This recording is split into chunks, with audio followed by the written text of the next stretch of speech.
mbokku téléspectatrice yu Jama TV yu saxoo di ñu seetaan muy góor ak jigéen mag ak ndaw fu si waay mën a nekk am ci ñun kóolute di ñu taaxirlu waxtu bu ne nu ko raw lañ amee cofeel pas-pas ak yéen a ngir dégtal leen lépp leen soxal waxtu ba jot na yéen a ngi ci seeni émission bu mag bile di nataalu bés bi ñu koy amal dimanche bu jot ci waxtu bile tey nag ñu ñëw seet si koo xamante ne mun nañ ne elle est incontournable dans la scène artistique du Sénégal buñ ko waxee suñu ne vraiment Arrêt Mère Thiaba xel yi di ñu am fu ñu jëm waaw mu nekk koo xamante ne marqué na la vie théâtrale du Sénégal notamment dans le monde entier ndax ñëpp dañ koy bàyyi xel tey moom lañ dalal nee nañ tungu ne du teew nuñ nataal boobu moo tax sax dañ koy bàyyi mu nuyoo mbokku téléspectateurs yi bu ko defee ñu jublu ci émission bi yaay booy ñu ngi lay dalal bu baax a baax ci émission bi nga xam ne mooy nataalu bés bi. alhamdulilah wasalaatu ala salaatu nabi Mustafa maa ngi sant yàlla bi wér a wér a wér di julli sant bi sallallahu alayhi wa sallam di sant samay ñaari waajur di leen ñaanal fa ñu nekk yàlla gën leen fi ñu jóge ak mboolem doomu aadama bu leen fa jiitu ak ku leen fa fekk di nuyu waa àdduna waa Sénégal waa diaspora bàyyuma kenn nuyu naa ñëpp fa doomu aadama nekk rek waaxu naa ba ci jox la loxo nuyu la ziar la na la nekk ak jàmm ak salaam di am mbégte ak contentement rek émission bi ñu wax nataalu bés bi tey jóg seet si ma muy waa Jama TV ma am ci mbégte lool macha allah contentement di leen wax na rek lii moom du ma noppi du ma tàyyi di ko def ndax nag nit ñee ma bëgg leen ngoon nag ñoom bu ñu taalee seen oto ñëw ba fekk ma fa di waxtaan ak man wax dëgg yàlla yéen lay remercier bu baax a baax a baax alhamdulilahi rabbil alamina. Mère Thiaba la ñuy seet si tey comme ni ñu ko waxee mu nekk soppee askan wi man nag dama xamul ndaw ñeek paa yeeg jigéen ñi ñoo ko gën a bëgg ba tax na dinañ si dugg mais souvent nit ñi bu ñuy dégg benn artiste wala comédienne dañuy bëgg a xam li nekk ci ginnaaw écran yi maanaam fu mu cosaanoo fu mu dëkk tey ñi la soppe say fans tey buñ bëggoon xam fan nga cosaanoo exactement lan ngi leen di wax. en commençant dama ne man Marème Niang laa tudd sama tudd gu Marème Niang la may lébu si ndey ak si baay sama dëkk cosaan di ñangal boo ne ñangal nag ñu bëri yéen la ñuy xam wala tubaab jalaaw maa ngi juddoo diggante tubaab jalaaw ak yéen benn la mook tubaab jalaaw benn la. mais si village bi ñu wax Njangal laa juddoo màgg fii nag si Tëngéej yaroo si Tëngéej màgg fi ba toll ni ma toll macha allah di ko sant yàlla bu wér a wér. ci sa cosaan boobu am na ñoo xamante ne vraiment surtout ci scène théâtrale bi boo leen laajee dañuy naan sama maam moom ma yar ou pas mun naa si jël Sanex et d'autres personnes tey da nga doon koo xam ne sa inculcation éducative say maam ñoo la yar wala say waajur bu góor ak sa jigéen ñoo la yar. sama yaay bi ma jur yaruma ndax dafa teel a gaañ àdduna bu génn àdduna boobu 7 ans laa am sama tante moo ma yar bokk sama yaay ndey ak baay moo ma yar ba ma màggatool nii mais ba ma laataa ñëw ci ay loxoom sama maam moo ma jëkkoon a yor ndax bi sama yaay génnee àdduna ba may am 7 ans si sama maam laa ne woon si la ma indee nag sama tante mu yor ma ba fii ma nekk nii macha allah moom moo ma yar éducation bi nekk ci man moom moo ko def ci man. ma koy ñaanal yàlla mu borom këram fa mu nekk yàlla na leen gënal fii ñu jóge ba tax na ñu gën a sax xuus ci biir tey nga doon artiste comédienne boo xamante ne ñëpp dañ lay bàyyi xel loolu noonu da nga amoon koo xam ne maanaam say waajur daa am ku si mos a doon koo xamante ne comédienne la wala da nga jékki mbir mi dina law ci yow ba jékki jublu si nga won ko Sénégalais yi. déedéet amoo sa benn mbokk buy def théâtre mos a def théâtre mosul am. c'est la première fois dans notre famille man ma def théâtre comme ni ma koy waxee rek li naan dara boo si duggee peut-être da ngay dem ba am amour bi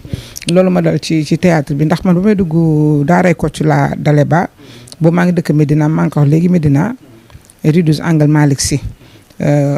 mu nekk foo xam ne fii Miami ak Empire des enfants ñoo ma seexoon ak boobu jamono bu Youssou Ndour mu ngi répété côté boobu ñun suñu kër nekkoon ci rue 12 bi. fa laa nekkoon di nekk nag di dem def informatique waa daaray Kocc ak suñu kër benn la woon fi ñu doon répété ñoom su ma daan dem jàngi ba waa ma leen fay romb mais xamoon naa Demba Sow ku ñuy wax jàngoo Demba Sow moom xamante woon nañ ak moom sama benn xarit bu ñuy wax Ndeye Marème Ndiaye boobu yaay mu daan jaay fufu si suñu bopp këru koñ suñu koñ bi noonu si buntu kër gi fa la daan jaay fufu nag fa lañ miinantoon ak moom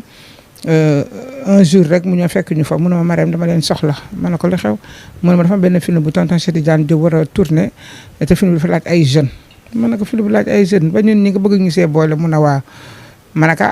waaw man ku la woo de uyu nga wuyu ji ma ne ko man de naa ñu man de Marème mu ne ma yii man dama ragal ma ne ko nañ dem suba damay dem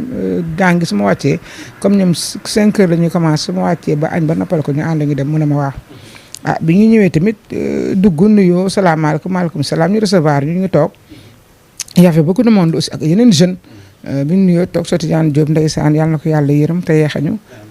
nuyu ñu remercier ñu si ñëw bi ñu ñëw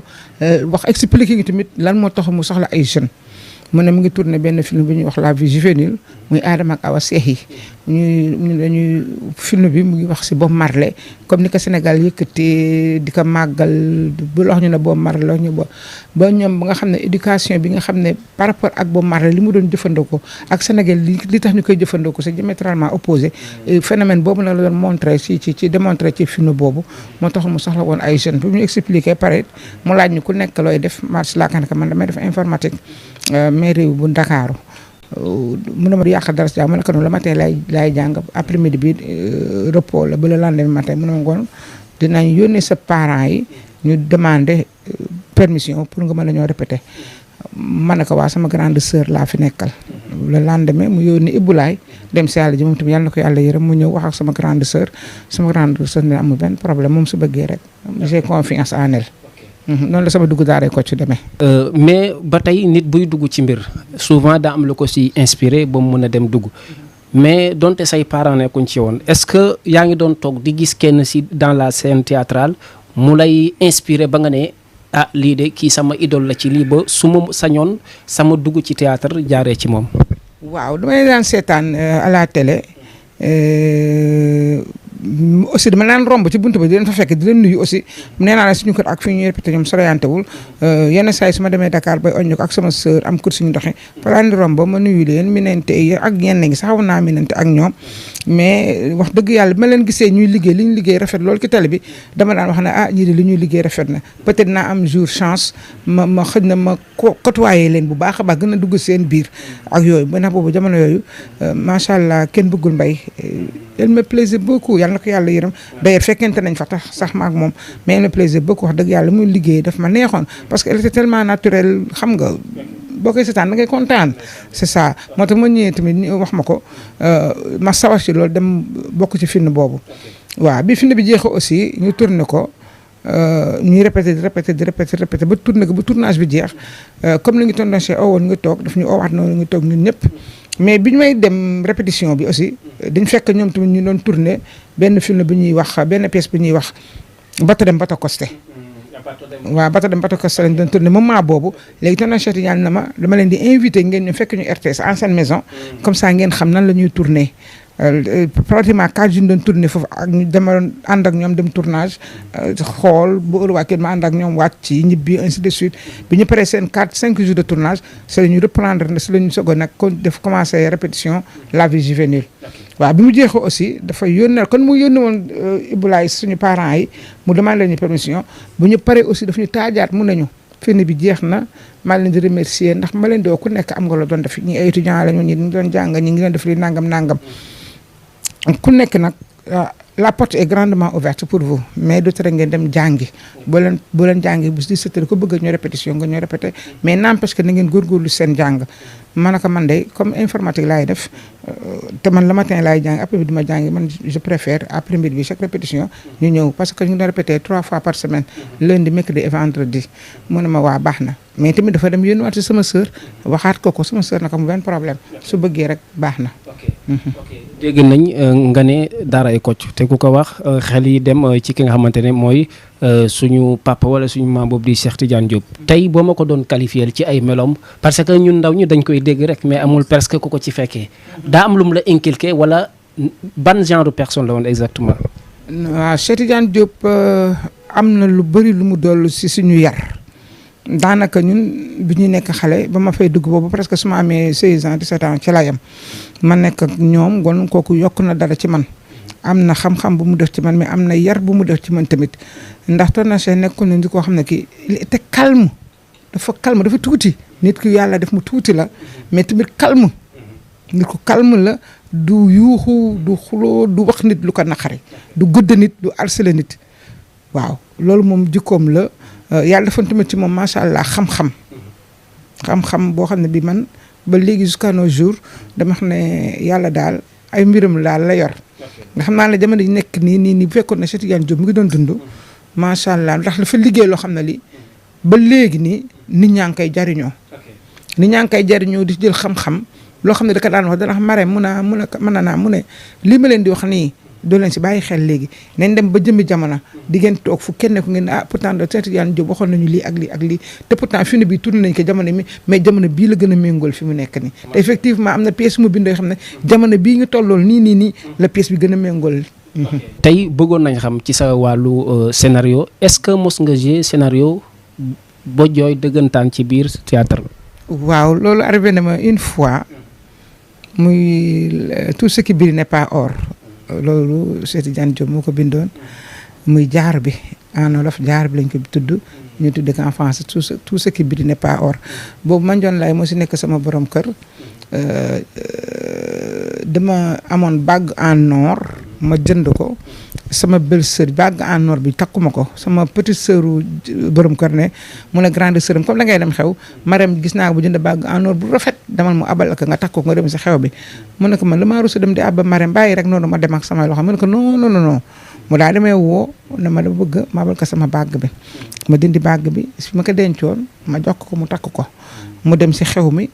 ñëw indil ma bague bi mais bi mu indee bague bi c'est tout que bague bi dafa furi bu mu furee nag ça m'a tellement étonné ma ne ko mais waxuma ko sama kii nekk sama yaay muy arwaa ba ma nekkoon sama yaay ci film bi sama xarit Maguette ñaa bu caare mu ñëw ma leen waa ma ne damaa jommi diw de dama ko amal sama jaar ma xam ne barka démb laa ko jënd jaar lu fa ñëw furi ñu ne ma déedéet bii nga ko abaloon ak bi mu la indil lu benn dara turiyande xam nga seytaan daal na taxaw sama yaay influence xam nga naar arwaa ba ñëpp xam ne que jógal dama laax magam jënduru la ko ba jël sa alal di ko saan demal nga mu fay la sa alal xam nga rek seytaan a poussé ma tam ma sama xarit la woon ndax si film bi su fekkee frère am takk na ma c'est grâce à elle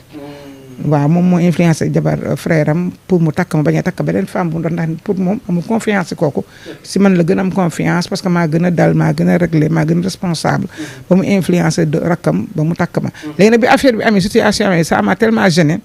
mais li ma tax a jooy mooy bi mu tëddee maa Mandione ba guddi mun na ma retirer sa plainte ma ne ko du ma ko retirer mun na ma doo ko retirer ma ne ko non 2 jours après nga tëdd nii ci lal bi guddi ba ma commencé nelaw mu yee ma na ma fase naa la waaw si film bi mu ne ma comme wax naa retirer sa plainte nga bañ ngoon ma yow suñu sëy mënatul dem may naa la baat si film bi dama war a jooy effectivement mais dama jooy ba jooy ëpp ba ñu coupé caméra yi yëpp la ñu arrêté ñu may nax mënuma noppi mais jooy ba parce que daf ma façonner parce que film la rek quoi ça day dem mais dama imaginer en réalité jigéen ñi nekk seeni borom kër ñu am problème ñu war a tëdd waxtaanee situation bi rek la situation bi en amiable ñu dem ba ci tëdd ba guddi sa jëkkër yee la na la fase naa la xaaju guddi non ma xalaat dund ko ma ne nii jigéen ñi koy dund nan la ñuy def nan parce que man je n'ai jamais vécu ça musuma daal ngoon jigéen ñi muy daal xaaju guddi ñu yee la amoo fooy dem amoo fooy aw xaaju guddi ñu yee la parce que jigéen dafa orgueilleuse fu di góor naka jógal fase naa la rek pour moom waratul toog si kër ga waratu fa fanaan xam nga loolu dafa metti kon loolu dañuy wax ne Victor Hugo li may wax ne quand je parle de moi je parle de vous kon souvent loolu day am ci te day am souvent parce que du man rek lay dal na ñu bëri parce que ki ma la wax ni sama xarit la Mathilde Villiers elle est en Gambie foofu lay sëy macha allah maa ngi koy nuyu de passage moom séquence bi ma koy boo ab police ñu dem tase si police bi dafa jooy foofu tamit jooy ba dañu mujj coupé lépp parce que moom tamit mu ngi doon imaginer moom tamit mu ne moom bu fekkoon réellement lii ak xaritam intime dafa am moom comment elle va faire affaire bi metti fi mu ne boobu parce que pratiquement dafa ba léegi nit ñi bëri bu ñu koy seetaan sax dañ may woo na man yéen seen film bi garaaw na de laa jaaru or nekk te jaaru bi tëgg bi moo koy changé. moo ko doon waaw tëgg bi la waaw. ndeysaan gis ngeen ko da di émission boo xamante ne j'espère très bien dina leen intéressé yéen téléspectateurs yi nga xam ne ñoo ñuy seetaan parce que dañ doon ay icônes yoo xamante ne ñun lii rek lañ si mën ñoom bay nañ seen waar te dinañ ko continuer di def mais day baax ndaw ñi nga xamante ne ñoo nekk ci scène théâtrale bi ñuy gis suñu genre yaay yi nga xamante ne ñoom seen salaamaaleykum rek xam-xam la ci mbir mi parce que jàng nañ ko te ay mag ñoo nekkoon seen ginnaaw ba tax na tey dafa mel ni yaay boobu da nga dégg français parce que dama la ne ndax pare nga ci émission bi nga ne waaw je suis prête kon ça veut dire que yow jàng nga école ñëw rek maanaam dugg ci scène bi nii. waaw comme ni ko ñëpp di waxee rek boo koy sax souvent dañ lay ree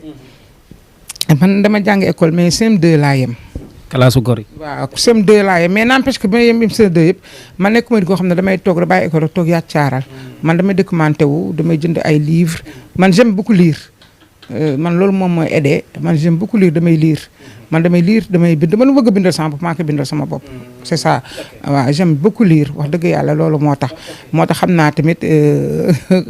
tuuti français bi fi des fi ba léegi ah.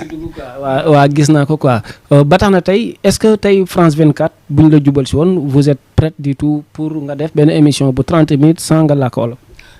waaw bu keroog dama koy essayé mosuma ko def nag je n'ai jamais fait ça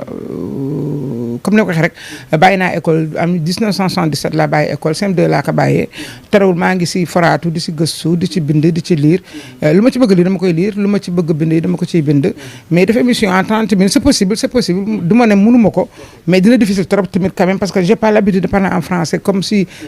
pendant 30 minutes si benn émission bu ma invité quand même bu ma ko invité woon aussi dinaa ko essayer dinaa ko def incha allah. léegi tamit bëggoon nañu xam est-ce que yow arrivé na la nga ban avant tout d'abord sax ban thème wala ban rôle lañ lay jox nga gën ci sentir sa bopp. waaw xam nga ñun question boobu moom xaw na ma difficile ndax ñun nous sommes des artistes moom dafa war a polyvalent mais léeg-léeg nag ñu jox la rôle boo xam ne doo ko sentir.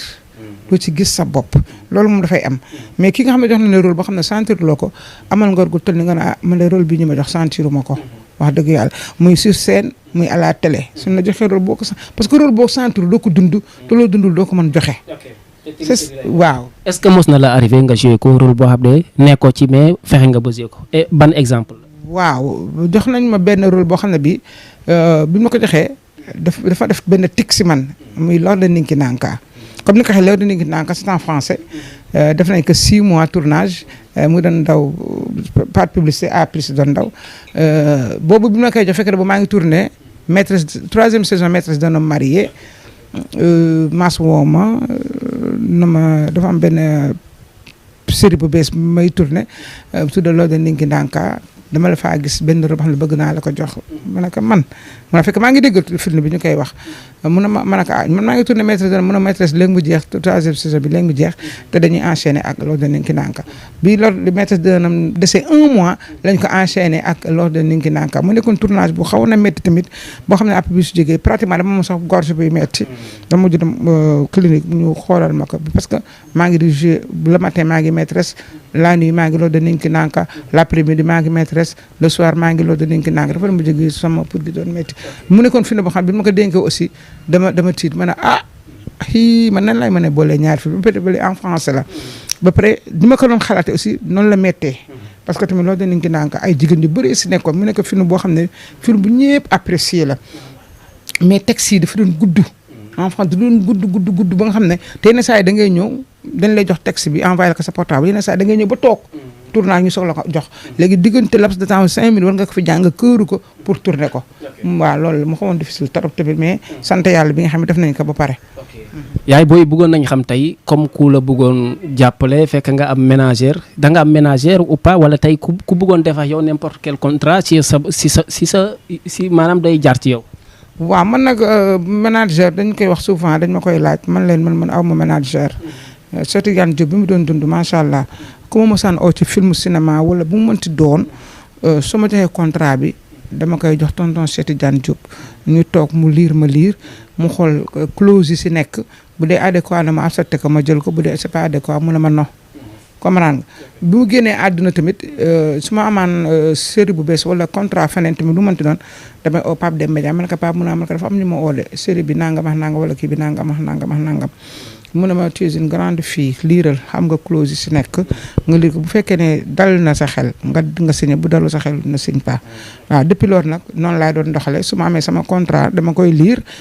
commencement ba fin xam clause yi xam lépp lu ma si neex man lii de nangam lu ma si seetlu xam ne jaaxal na ma je pose la question man lii yéen lii ngeen bind fii lan la lii ak lii ak lii parce que je ne comprends pas ñu wax ma toj ko ñu tojal ma xam lu mu doon lan la ma xam man wax d'accord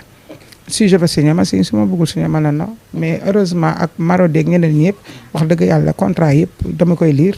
gis ma si dara lu ma si gaañ wala dara loo xam ne dama ciy metti dama koy signer ak ñoom. ok mu daal di am solo bu baax a baax gis ngeen ko ni ñu leen ko waxee rek di topp personnalité yi di waxtaan ak ñoom lu jëm ci wàllu ci li ñuy yëngatu yéen a ngi en direct fii nii ci Jama TV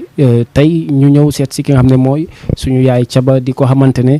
dootuñ ko présenté ci réew mi tey suñu bëggoon a xam tey parce que ñu bëri soo nee mère Thiaba rek ñu ne la ban Thiaba parce que dañuy daa am ñaari Thiaba kenn ki nekk comédienne keneen ki nekk comédienne tey yéen ñaar seen diggante lan la woon amoon ngeen relation ou pas. noonu kooku mère Dial la.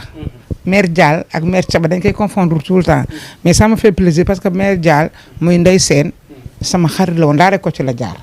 fekkente nañ daare ko mu nekk sama xarit nekk sama nit nekk ko baax malgré gën nañ gisante aussi mu ngi sama numéro maa ngi numéro am malgré gën nañ déggante gën nañ gise mais sama xarit la ñun artistes yi amuñu problème suñu biir amuñu tawuñu ay problème yooyu Ndey Seen Dial mère Dial lañ koy woowee man ñu wax mère Thiaba waaw nit ñi dañ koy confondre tout le temps nag naan man mère Dial mais ça ne me dérange pas ça ne me dérange nullement. am na lu nit ñi seetlu da nga nekkoon daaray Kocc ba tey sax mën nañ ne foofu nga ne parce que mënoon nañ la contacter ci yeneen pièce théâtrale mais ñu gis ne nit ñi même xale yu ndaw ñi dañuy bëgg a dem ci castingu ay Marodi wala Even Produce yow ñu gis la souvent ay pièces yoo xam ne Marodi dañ ciy participer loolu sa talent moo la ko may wala da nga fa am relation wala loolu chance la parce que même xale yi nga xamante ne dañ xew si jamono dañuy buuxante pour dugg fa tey nga nekk ñoo xam ne yaa leen mag nga am maanaam opportunité boobu loolu lan moo la ko may. waaw dama naan rek xëy na sama liggéey la parce que nag damaa nekk daare ko ci yàgg fa lool macha allah xoos lu fa trop tamit xam nga li mag ñi dox naan loo mënul doon taal loo nangul doon taal bi doo doon sëriñam daare ko ci nag Cheikh Tidiane Diop ni ma koy sànqal daf ñu jàngal éducation si yar ci waxin ci toggin si heure julli bi gite nga julli sol lu jot Cheikh Tidiane Diop répétition boo doon ñëw sax am noo solo da lay génn saal bi li ma wax moom ay témoins yu bari laa ci am na nooy solo sax bu ñu dalay génn salle bi retard aussi 17 heures bu passé ay mën na la may ba 15 minutes mais su ko passé rek boo ñëwee fekk tëj nañ bunt bi daal dem ba suba bu amee jot nga ñëw xam nga ngoon man dama xoslu foofu jàng fa lu bëree bëri parce que daa rek aussi nekk ma foon rek artiste comédienne dama nekkoon technicienne aussi j'ai fait la caméra j'ai fait le script montage yooyu def naa ko fa te Cheikh Tidiane Diop moo ma ko jàngal ak ñeneen ñu nekkoon daaray Kocc ak ay jeunes yu bëri yoo xam ne léegi ñu si télé yi macha allah ak sama beneen naataangoo bu ñuy wax Mati Ndiaye scripté film yu bëri mu ngi koy scripté loolu moo tax bi ñuy Marodi soxla benn maam pour si série Nafi en 2018 ñu sama benn ñu wax soxla ko fekk na boobu sama benn xale ku ñuy wax Babacar Lébu mu ngi fii maa ko dugaloon daaray Kocc mu leen man de sama benn sœur daaray Kocc la nekk yaakaar naa ne buñ ko ay dina ko mën def si la ma woo ma dem fa après mu présenté ma masse bu problème ak réalisateur bi j'ai sama numéro téléphone sama lépp na ma après nañ la contacté ma ñëw toog un jour rek ñu contacté ma woo ma ñëw ñu ne ma dañ bëgg a essayer nga nekk maire maamu si série Nafi maanaam bon ma def ko aussi ça a réussi ma liggéey ak ñoom ba série bi jeex ma pare dem toog sama kër un certain temps jëkk 2019 ñu oo ma na ma dañ la soxla ma demaat ma dem ñu ne ma dafa am benn série bu bees bi ñuy tourné bi may dugg si yéeg si escalier yi dama tasee Kalista Khadija Si moom moo bi doon maîtresse d'un homme marié dama la tel si bunt bi si escalier rek mu tëb ba buy sama ndey kii lañ doon seet kii mooy maire bi nag kii moom mooy def maire Diagne kii mooy def maire Diagne boobu comprendre nga ma sax ce qui se passe parce que maa ngi soog a dugg si mu kott mi daal ne kii mooy def maire Diagne noonu la ma téye ba ci kaw ñu dem si bureau Adja ñu ñëw ñu toog mu ne Adja kii mooy def maire Diagne kii soxla ma keneen kii moo koy def kii moom wóolu naa ko di wax noonu ma daal di toog ñu présenté wu waxtaan mu ne ma maire dañ la soxla woon ci benn site bu ñu tuddee maire Diagne nga si tudd expliqué ma li nga xam ne moom lay doon ñaari doom laa ci am expliqué daal ne ma de toute façon d'ici une semaine nañ la waan nga ñëw toog ñu jox la contrat bi nga lire ñu gën a waxtaan ma ne y a pas de problème. tey bëgg naa ñu wax ci wor maanaam di ànd ak nit wor ko wala ngay ànd ak nit mu wor la parce que daa am lu ma jàngat ci si biir wax parce que man sama question sama émission yëpp nit ki moom may jox li ma koy posé te seet naa ne sànq ba tey yow yaa may orienté tey dama gis nga ne daa am ko yóbbu woon daalay koj tey moo la yóbbu woon tey nga joué ji Marodi léegi loolu am na ñoo xam ne si kóllëre boobu amuñ ko tey boo bëggee wax ci kóllëre looy wax sénégalais. kóllëre dafa am solo xam nga kóllëre dafa am solo ndax damay dégg si ñi nga xam ne ay nit yàlla lañ leen di tuddi dañ nax boo demee jàkkaarloog sa borom sa nit démbale lay jëkka laaj an sa kóllëre te ngoon loolu dafa am solo nit di ko sàmm man nag bëgg naa chaque fois su may nekkee ni su ma xamante nit damay bëgg di des ak yow malheureusement nag léegi di nga bëgg a des ak nit sax mais nit ki xëy na du ko bëgg sax ngeen des yéen ñaar mais daf may metti mais à la fin dama ne nit ki tamit boo bëggee ànd ak te bëggul ànd ak yow da nga koy bàyyi waaw ko li mag ngi naan ko wétal ko bàyyi ak ay mbaggam mu dem ak ay mbaggam waxu dëgg la mais kóllëre dafa am solo lool ani sa xaritu démb nga ne ñu ngi nii ani sa xaritu tey nga ne ñu ngi nii waaye ñun ani sa xaritu démb nga gisuma leen loolu moom dafa xaw a doy waar waaw lébu mii ngay wax ni sama doom bàjjen la si kër gi dëkkoon dañoo seen kër dafa pare ñu toxu mu ànd ak ay mbokkam ak ay waajuram dem lébu nag dafa juddoo sama kanam sama doom bàjjen fii la juddoo sama kanam ngénte bi sama kanam léeg-léeg ma tooñ ko sax di ko wax sa ngénte la fa xewoon muy ree ba bëgg a dee Babacar ñàkkul xam ngeen ko lébu maa koy bon daaray Kocc mu nekk fa macha allah yàlla mu am talent bu baax tamit talent boo xam ne Sénégal kenn waranteetu ko ba ñoo ngi soxlaa maam si Nafi it te ko mu ngi doon liggéey si série boobu moom moo leen am naa sama benn sœur boo xam ne day daaray Kocc la nekk de yaakaar naa ba leen ko woy mën na leen defal maam ji loolu noonu lañ ma contacté ba ma nekk fa te Babacar lébu moom aussi defal na ma teraanga boo xam ne du ma tàyyi di ko wax sama néeg boo fa duggee tey lal reposant ba fa nekk coiffeuse ba moom moo ko jënd defar ba mu baax ñëw may ma ko na ma sœur mun a amalu ma la fayee ndax su ma nekkee tey artiste ba àddina xam ma li ma defal ay teraanga c'est grâce à toi ngoon li man maa la ko defal moo nekk sama néeg ba tey. mu daal di am solo bu baax selon man personnellement question boo xam ne daf ma yitteel la parce que bokk na ci série yi nga xamante ne joué nga ko mu doon rôle bi nga xamante ne ça me bat au cœur mu fekk j'espère bien rôle bi ay gaaf la woon mooy soxna si daal si je ne me trompe pas chaque jour daal bu amee jëkkër ak ñoom manjoon am lu xew kii ñëw accident kii leen dab ko foofu noonu am na lu xewoon sa digganteex ki nga xam ne parce que foofu sax suñu mujjul wax da nga mujjoon décédé ci film bi loolu noonu est-ce que dalay parce que dañ gis li nga feeñ ci film boobu benn trace bu ndaw la est-ce que loolu day faral di am souvent nga joué film ba pare nga joué si benn partition bu ndaw te buñ demee si biir yow maanaam bu réussi daal di ngay feeñ loolu nan lay demee exemple si théâtre. waaw xam nga ay daaray Kocc mooy li ma wax léegi rek ay artistes lañ mais ay techniciens lañu woon dañu bëri ay techniciens góor gi jigéen man dama doon scripté en même temps nekkoon caméraman nekk def montage yi def naa ko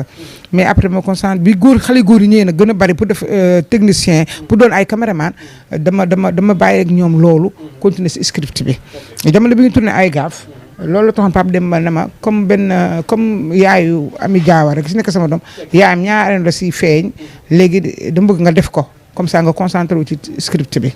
loolu tax ma def flash boobu ma nekkoon yaay Ami Diawara mu maanaam dañ naan dafa judd yaayam dee dafa génne seen kër papa jëkkëram dee nangam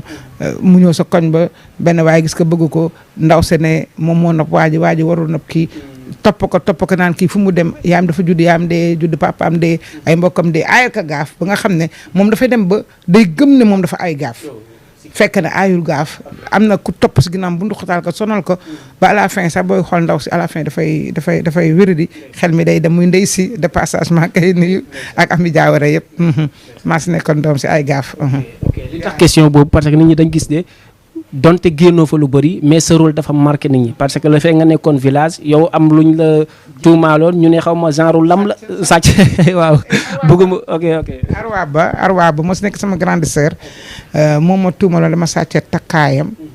xam nga bu njëkk ba bu am na mag nit ñoo xam ne boo leen diinee yenn loo xam ne defuñu ko daf leen di jaral gàddaay wala ñu xaru comme nag dama yoroon ay tout tànk mënu ma woon xaru mais dinaa génn dëkk ba gàddaay dem foo xam ne fi kenn du ma fa xàmme ba naan kii kat moo jëloon alalu sëram te moom gàcce gi mooy la ma jiiñoon jëluma ko mu ngi woon si biir ay bagage am ma génn dëkk ba nag di toltalaan ba am jëkkër bu dëkk Tamba dem fi Tamba ñibbi sa waat xam nga yooyu yëpp dañ ko ellipsé ba feeñ ma bi sama doom naan maan yaay yow mosuma xam sa benn mbokk ñun fan lañ cosaanoo ma koy wax dëkk bi nga cosaanoo mu ne lan moo tax du ma dem vacances sama kër maam si laay defee flashback di fàttaliku li tax man dellu ma sa dëkk ba li tax bëgguma sama doom dellu sa dëkk ba mooy jiñ gi ma xam ne kii ñoo bokk ndey ak baay bokk benn dara alalam réer mu ne man maa jël alalam man loolu di toog si dëkk bi sax moo ma gënal may delluwaat fa ma cosaanoo. macha allah xam naa sax li ñuy dese ci ay waxtu ay simili yu ndaw lay doon à peu près 5 à 6 minutes mais li ma bëggoon wax sax xam naa donte aw moo sañ-sañ bi sax mais sañ naa la ko def muy laaj la ñaari question yu toftaloo tey bëggoon naa xam Tos en dehors des caméras est-ce que moom esprit comédien bi nekk ci moom si télé bi rek la wala en dehors deuxième bi mooy est-ce que parce que souvent sax boo nee ca ba ñu ne la kan yaayu Tos dañuy méngale seen tur yi est-ce que souvent yéen a ngi bàyyi xel ngeen am complexité ci wàllum série ba nga xamante ne nit ñi jàpp nañ ne ay doomu ndey ngeen te fekk en dehors des caméras dootoo leen déggante wala série la woon rek est-ce que yéen ngi siy bàyyi xel pour seen relation ngeen gën ko sàmm. waaw ñu ngi si bàyyi xel lool Tos dama naka papa laa koy wax sama papa ndax turam dëgg moo sama papa ñoo bokk tur bokk sant man bàjjen laa doon si moom ndax ñang ji mu sant mais Mahamadou dañu am benn complicité théâtrale bu ñu at suñu diggante ci parole daf may wax yii mère yow da nga am dégg moo tax may bëgg di jouer ak yow même kii daf ma koy wax nu mu tudd njool toj dina ma mère man damay bëgg di jouer ak yow parce que da nga mag dégg yow fu la fekk rek ak fa ngay daaneele xam nga complicité boobu amoon na suñu diggante ak maa ngi ñoom mais en dehors aussi déggante bi yombul trop wax dëgg yàlla déggante bi yombul trop waaw non de temps en temps ndese si milieu yi nag bu ndesee day daw wëndaay ndeysaan day daw wëndeel ma bii paase la ma def wëndeel ma bëgg ànd ak moom daanu fu ñu tegee si milieu artistique bi moom lu mu doon def da koy bàyyi ñëw ci man mu nekk lu ma rafetlu mais pour woo ko jot ko nag de passage nit ñi dañ may wax mère numéro Tos wala am ko soxla sax Tos personnellement du am numéro woo ma pour ma jox ko Tos mais su ma ko joxee dama soxna si de woo naa Tos mais jotuma ko may woote di woote mais dama ko jot waaw. ok xam naa li ñu jàppoon ci ay question jeex na dernière question avant ñu dem question tic au tac maanaam est-ce que souvent dina la arrivé nga jouer théâtre ba théâtre bi jeex te fekk yaa askan wi yéen a koy seetaandoo comme nga ne kon lii géew nañ ko si biir te fekk xamoo ko. waaw souvent dinaa seetaan ak sama waa kër ni may seetaan télé pratiquement ñoom fi la ñuy toog seetaan télé mais sama néeg laay nekk mais léeg-léeg benn acte romb mu ne waa ngoon lii maa ko fi def. mais xale dañu doon na ma yow mère yaa def lii yëpp ñëw sama néeg wala sama xarit kenn woo ma téléphone kar mun a waa ñanga yow ñanga déedéet yow ñanga yaa def lii yëpp bu ngeen mën a waa man tamit lii maa ko def man la war naa changer jikko de. macha allah moo am solo bu baax comme waxtu bi jot na dañuy dem question tic au tac maanaam da ngay wax oui wala non ñu jéem la laaj est-ce que Sénégal yi dañ bëgg xam vous êtes marié ou pas. non. ok bëgg nañ xam ndax yow di nga politique ndax di nga mos a politique. politique de bëgg naa ko wax dëgg yàlla bëgg naa xam naa ñàkku dinaa ko mos a def nag. est-ce que vous êtes du tout prête pour ñu ne yow yaay présidente des comédiens du Sénégal beneen du Sénégal mën na nekk mais actuellement je suis la présidente de l'ARCOS du département de Rufisque. léegi ban maison de production moo gën a defar say mbir. waaw actuellement nii du mën a maison de production bu gën a defar samay mbir dama naan ñaar. parce que li ma mën Marodi tey su ma jaar woon Daaray Kocc du ma ko mën. wala dama naan Daaray Kocc moo ma defar avant Marodi di yeggale li si des. kan mooy jouer théâtre nga gëstu xool rôlam gis ci sa bopp si ndaw ñi. waaw loolu daf may xaw a difficile parce que léeg-léeg ma gis kenn ma kontaan ci moom mais à la fin dafay jaar à côté ma naan ay jàdd na waay ça m'arrive souvent ma gis ay xale ñuy jouer mu neex lool kontaan lool si ñoom mais c'est que ma li may déplorer rek si xale yi mooy duma ko sax wax parce que boo xëy ñu ne seen jamono la yenn saa dañuy habillé wu noo xam ne nii te théâtre bi toll na fa xam ne kilifa yi dañ koy seetaan kilifa aada yi dañ koy seetaan kilifa diine yi dañ koy seetaan mais léeg-léeg ñu sol goo xam ne da ngay toog ak say doom sax ak say sët sax da bëgg sax ñu xool affaire bi parce que dañu yaakaar ne télé bi lu xale gis rek noonu la koy doxale Ndeye Sy maa ngi lay nuyu bu baax question bi di ñëw moo ko souvent bu génnee rek nga baal ma ci wax bi ñu ne kii moom rôle lu seytaane rek lay jouer rôle boobu moom lu muy dund personnellement la wala en dehors des caméras elle n'est pas du tout comme ça. non elle n'est pas du tout comme ça loolu mooy li ma wax rek nga nit ki ba interpréter rôle mu jaar yoon. souvent dañ naan seytaane bii muy wane fii noonu la mel. mais aussi du mën a seytaane parce que nitu dëgg la. te Sénégal ma nekk nitu dëgg rek ñu ne kii dafa soof dafa nangam mais ndey si nitu dëgg lu mu gis yow bëggal ko wax moom dala ko wax carrément mu jeex. dala koy wax amul wiiri amul jaar fen da leen naan carrément ay diw nangam. waaw loolu moom jikkoom la macha allah. mos nga nit di dox si mbedd ñu naan diwange wala nit maanaam am si yow cofeel ba nga xam ne diw mi moom vraiment am na ci man. am na ça m'arrive souvent daf may arrivé ñu bëri wax dëgg nga sama téléphone bi ma joxee sama numéro téléphone ci prank bi non laay soog a xam ne àdduna bëgg nañ ma. sama téléphone day planqué wu léegi te maa ngi ne amoon sax téléphone bu bees tey sama woon tey bala maa décroché coono bi ne laa de tellement que li ma gis ay appel ak ay vocal mënuma xam nu mu toll ay mag ay góor jigéen kilifa dañ may woo di ma félicité di ma encouragé di ma ñaanal xam nga bi ma kii waxee Mahfous na ma maire léegi waxal li nga bëgg man ka Mahfous li ma bëgg taxuma fee ñëw de yow invité nga ma émission pare damay jibbi mu ne ma bala ngaa dem li nga wax yow li nga bëgg ndax sa fan si defal la waaw am nga kër amoo kër nangam genre yo man ko man ay Mahfous dimbali aw ma kër aw ma oto dew ma maak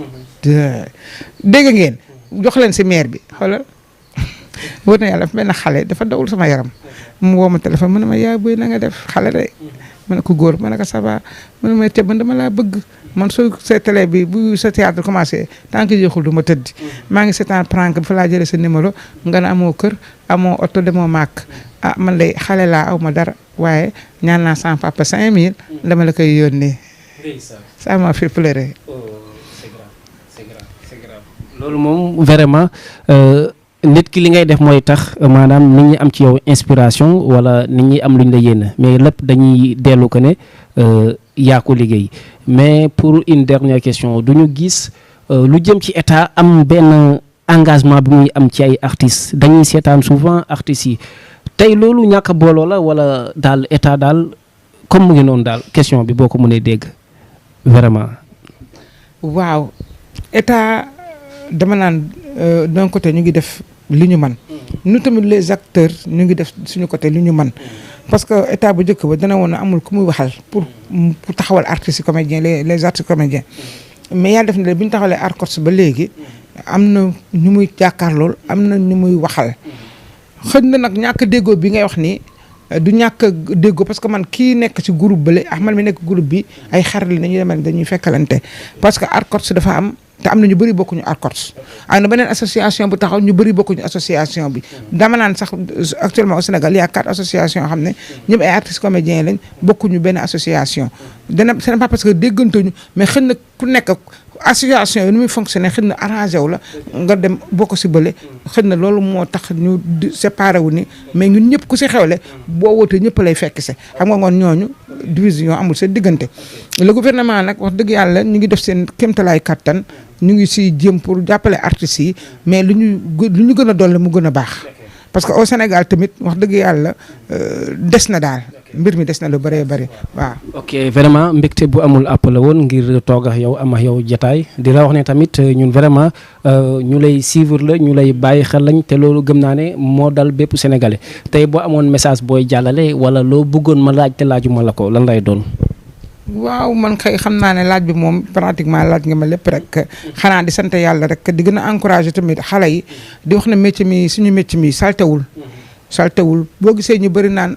man théâtre du ma ko seetaan c'est parce que comportement xale yi la seen façon de parler seen façon d'habiller seen façon de faire xam nga et puis ce n'est pas ça yow boo na jógee da nga damay yee doomu aadama day fekk yow nga yeewu ba pare waaye mënul na damay yee doomu aadama te fekk yow yaa ngi nelaw loolu mënul nekk te dama yaakaar ne Sénégal gii dañu war a booloo bokk ndey bokk baay war ko defar surtout nous les comédiens nañ leen xoolaat jigéen ñi sax laay wax nañ xoolaat comportement yi xoolaat toogaayin bi parce que jigéen mooy jur jigéen mooy doon yaay jigéen mooy doon bàjjen jigéen mooy doon soxna si biir kër te jigéen moo war a def éducation société bi ngoon xale jigéen yi ñi ne si théâtre bi ak ñi ne ko si théâtre bi yëpp nañ xoolaat seen toogaay xoolaat seen doxalin xoolaat tamit seen comportement ak seen colin parce que nag dëgg la nekk xale di dëgg la mën nga sol pantalon mën nga sol body mais souvent nag dañuy ëppal waaw